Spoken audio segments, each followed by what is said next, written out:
Hey guys, Drifter here. Today I've got a video for you about League of Legends' new Netflix series, Arcane, and I generally just want to tell you that it's amazing and I would highly encourage you to check it out. I only watched 3 episodes of this show, and after just that much, I decided to rush straight to YouTube and put my opinion all over the internet because I was shocked at how good it was. I went in with a great deal of skepticism. I thought it was going to be like a long cutscene. I thought it might be like some of the League of Legends cinematics they put together, which by the way are also usually really high quality, but a little inconsistency there. It basically tells the story of the town of Piltover, which is the science town, the gadget town, and Zaun, which kind of exists below it, the riffraff, the sewer waste, and whatever, with the haves and the have-nots, and there are definite like analogs to our current class struggles in the real world. But as far as characters are concerned, it focuses on the relationship of Vi and Jinx, which are 2 sisters in the game, on different sides of the law and how they grew up and why their paths diverged. And also Jayce and Victor, not brothers, but just friends that are scientists who again invent something amazing, and then their paths diverge between good and evil.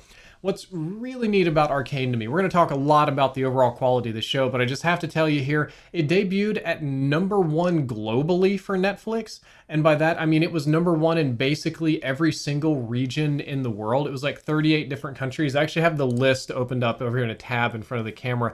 Argentina, Australia, Belgium, Brazil, Germany, Czech Republic, Denmark, France, Greece, Hungary, Vietnam, Russia, basically all over the world. Unfortunately, not #1 in the US and #3 in South Korea, weirdly, but still an extremely strong start and one of the most watched television series maybe of all time, given that sort of global reach, which is very, very impressive.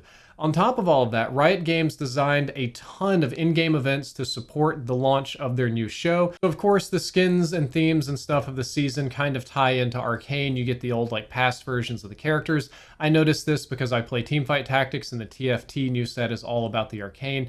In-game rewards, there's Twitch rewards related to the show. You can unlock stuff in Valorant. They did a Fortnite crossover and put Jinx in Fortnite in order to promote this series, and it all just tied together, and it's just absurd how big all of this is. If you think about it, it's one of the biggest media events of our lifetime. It's pretty comparable to Avengers X Fortnite when they did the Thanos mode. Like, it has that level of hype behind it. So what League of Legends Arcane is, it is a 9-episode Netflix series. Each episode is about 45 minutes long, which is really long for anything that's animated, and it's kind of releasing in waves. So Act 1 is the first 3 episodes, Act 2 will be the next 3, and then Act 3 will be the final 3, and it comes out kind of 1 week apart. So the first 3 are already out, and as of recording this, the second set, Act 2, should be coming out on Saturday. It mostly focuses on the backstory of Vi and Jinx, which in the game are 2 sisters. Vi is sort of a tanky, bruiser, brawlery kind of person. She fights with these big robotic gloves. And Jinx is sort of like a more evil Harley Quinn, like an anarchist, gunslinger, blow everything up kind of girl. A little bit of tinker, a little bit of technology as well. And it focuses on their backstory growing up in the poorest part of Piltover, in Zaun, in the underworld, where all the waste and refuse and scrap flows down to the bottom. They're out there struggling, they're trying to pay their bills, earn their food, stealing stuff, fighting gangs, stuff like that. And I will say that they are telling a surprisingly sweet story about these 2 sisters and how they love each other and how their relationship diverges when various things happen. And especially on this side of the story, there's a lot of tie-ins to some of the global unrest that you might have seen with the Hong Kong protest or the haves and have-nots and Eat the Rich and Climate Rebellion and BLM and all that kind of stuff, because from their perspective, the cops are pretty much the bad guys. So when you're seeing this from Vi and Jinx's perspective, the enforcers are bad.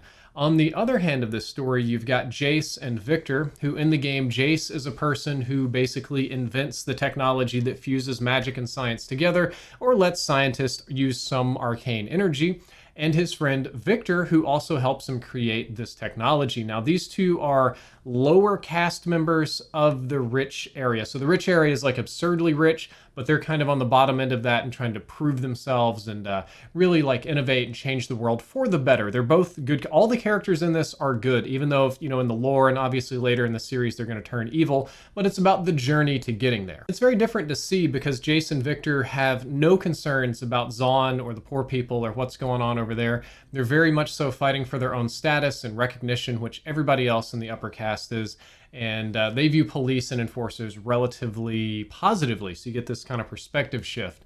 So on top of all that, you get backstories to your favorite characters, you get little winks and nods and Easter eggs here and there for other stuff in the game, and it's just generally really well written and really well acted. Not everything that you see on Netflix or anime or really anything is well written or well acted. Sometimes they get voice actors that don't have any context for what they're doing, or they just give them lines, or they are just poorly written lines or something. You can end up with like a Ghost Stories type thing. But this one's really good. It's really consistent. It feels like they were all kind of in a studio doing this together. One of the important things to note is that even if you have never seen League of Legends in your life or never played it, you don't know anything about it, or at least not much about it, this show is still good enough to hold up on its own. If you've never played League of Legends, I think that a lot of people would still genuinely enjoy Arcane. You probably wouldn't get some of the wink wink nudge nudge moments. They put little teasers in for like maybe secret backstories of some characters and like little flashes, and there's some maybe a little bit of context you would miss, but overall it tells a cohesive story that's pretty much unique to itself.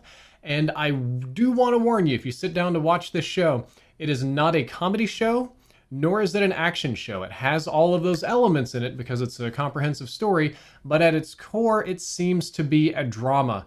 And oh God, is it a heartbreaker. This in many ways can be a very sad, very dramatic, very kick in the gut kind of story, which you would not expect from a game that's rated teen and for the most part relatively clean, bloodless, nothing too crazy going on.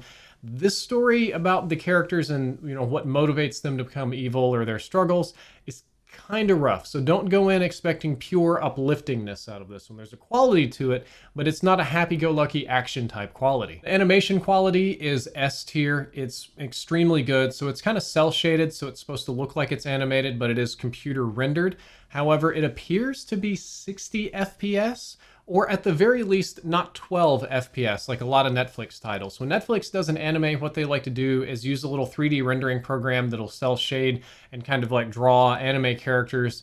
And I don't know what's going on at their render farm, but like every single thing they crank out runs at about 12 FPS, which is really low frame rate. Like if you watch the Blame series or Kabanari or some of this, you can kind of see it. It looks like a cheaper version of the CGI you might see in JoJo's. And for me, it's a huge pet peeve. It's very annoying. I don't like seeing 12 FPS footage with no motion blur. Not a problem here. One of the first times I've watched a Netflix series in a very long time that didn't have that problem. They have great use of color in this one. I absolutely love that. I'm a guy that's at least partially colorblind. So, muted, subtle little colors, they don't really do much for me. This one's bright, punchy, vibrant, all over the place, impossible to miss, just like the League of Legends aesthetics. The aesthetics in the show are pretty similar to the game, in that they're all designed to telegraph information, so all the colors are very vibrant and distinct and kind of easy to see. The soundtrack for the show is by Imagine Dragons, at least some of the songs, and there's music videos for it. When I went to Netflix to like play the trailer for it for my wife to see if she wanted to see it, instead of a trailer, they just have like a whole like 3-minute music video on Netflix, and that in and of itself is kind of amazing. But yeah, basically, I can't believe that Arcane is as good as it is, or I also kind of can't believe that it's one of the biggest media events of our lifetime that isn't getting a lot of media coverage. Oddly, because this is huge and the show is great and I enjoy it. And you best believe this Saturday I'm going to sit down and watch the next 3 episodes of part 2. And I would encourage you guys to check it out too. If you do check it out, or if you've already seen it, please let me know in the comments below what your opinion is. And also let me know what you think of this style of video. I've kind of got a long ways to go, but what I'm kind of trying to do is perfect a sort of conversational style where I can sit here and talk and express an opinion without so much of a script, maybe like a little outline to keep me on. And, stuff happens over here that's visually interesting. If you enjoyed this style of video, let me know. I'll make more. If not, I'll keep tinkering and try to come up with something else. If you enjoyed, don't forget to like, favorite, and subscribe. Drifter out.